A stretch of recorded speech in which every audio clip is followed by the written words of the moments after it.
नमस्कार मित्रों, आप सभी का बहुत बहुत स्वागत है।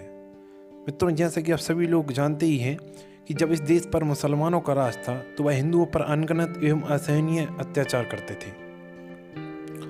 तो उस टाइम पर हिंदुओं को पास यही ऑप्शन होते थे कि या तो वह लड़कर मर जाएं या वह अपनी जो जगह है वह छोड़ दें। और तीसरा और एक उपाय था कि वह नई नई विचित्र प्रकार की परंपराएं अपनाते थे, जिन परंपराओं को आज मैं आपको सामने बताऊंगा।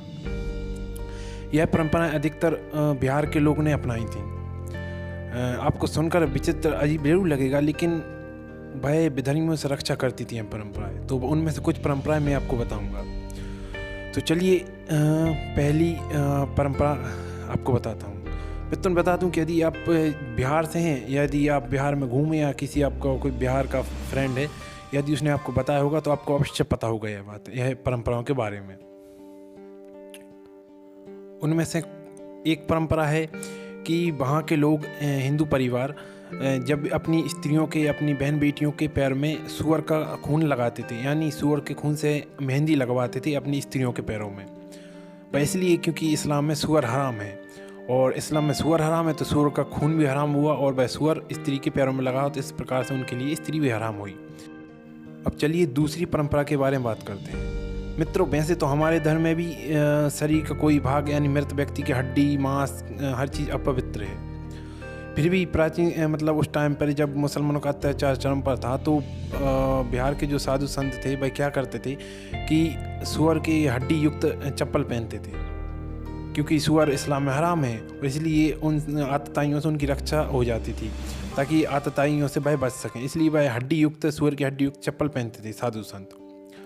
और तीसरी परंपरा वही विचित्र है। तो तीसरी परंपरा यही थी कि आसपास के जितने भी हिंदू गांव थे वह एकत्रित होकर एक सामूहिक उत्सव किया करते थे। उस उत्सव में होता यह था कि सभी गांवों की जो गायें हैं, गऊ, वह इकट्ठी कर ली जाती तो उनको झुंड बनाया जाता था, और उनको जीवित सूअर पर चढ़ा दिया जाता था, उनके पैरों से कुचलवा दिया जाता था सूअरों को, ताकि गायों की रक्षा की जा सके, अपने गोधन की रक्षा की जा सके। क्योंकि अब सूअर हराम है तो गाय भी हराम हो गई, इससे गाय की रक्षा हो जाती थी। तो यही भी एक विचित्र परंपरा है।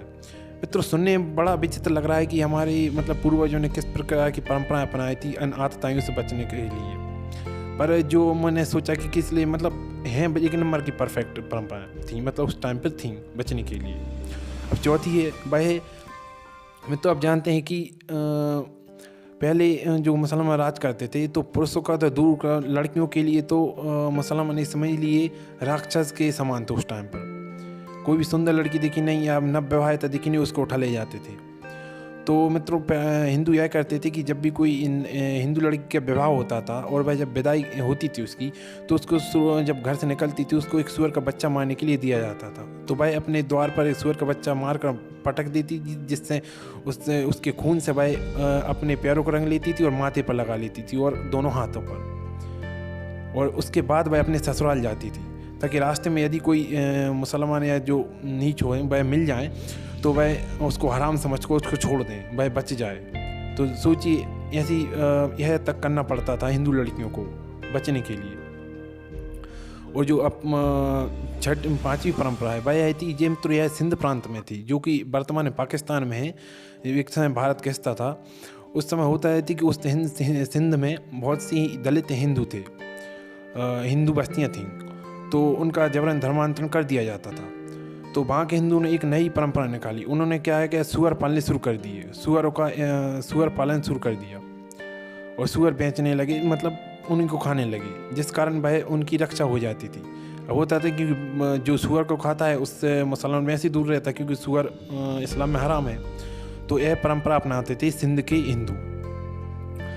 मित्रों, वैसे तो आप उसको बता दें कि जब भी मुसलमान गायों को न मारते थे तो गायों को काट के मंदिरों में फेंकते थे, तो हमारे जो वीर थे, हमारे जो पूर्वज थे महान, उनमें एक थे बंदा बैरागी। उन्होंने एक टाइम पर कई सूअरों को काट कर मस्जिद में फेंकवाया था, क्योंकि इसका कारण यह थी कि मुसलमानों ने कई गायों को मारकर मंदिर को अपवित्र किया था। अब चलिए मित्रों, आगे छठवीं परंपरा की बात करते हैं। अब मित्रों, आखिरी परंपरा यही थी जो मैं बता रहे जा रहा हूँ। वह यह परंपरा सिख समाज के द्वारा अपनाई गई थी। इस परंपरा में तो होता यह था कि जो व्यक्ति यानी जो परिवार इस्लाम त्याग कर स्वधर्म अपनाता था, उस व्यक्ति परिवार वालों को सिख समाज के लोग सुअर के दांत के द्वारा बनी हुई चम्मच में चरणामृत पिलाते थे।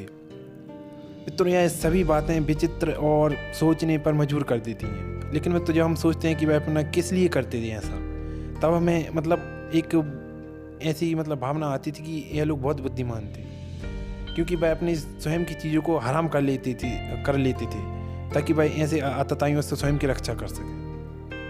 तो धन्यवाद मित्रों। यदि आपको ये वीडियो अच्छी लगे तो लाइक करें, शेयर करें, चैनल को सब्सक्राइब अवश्य करें मित्रों। धन्यवाद। और साथ ही साथ टेलीग्राम चैनल को ज्वाइन करें, लिंक डिस्क्रिप्शन में।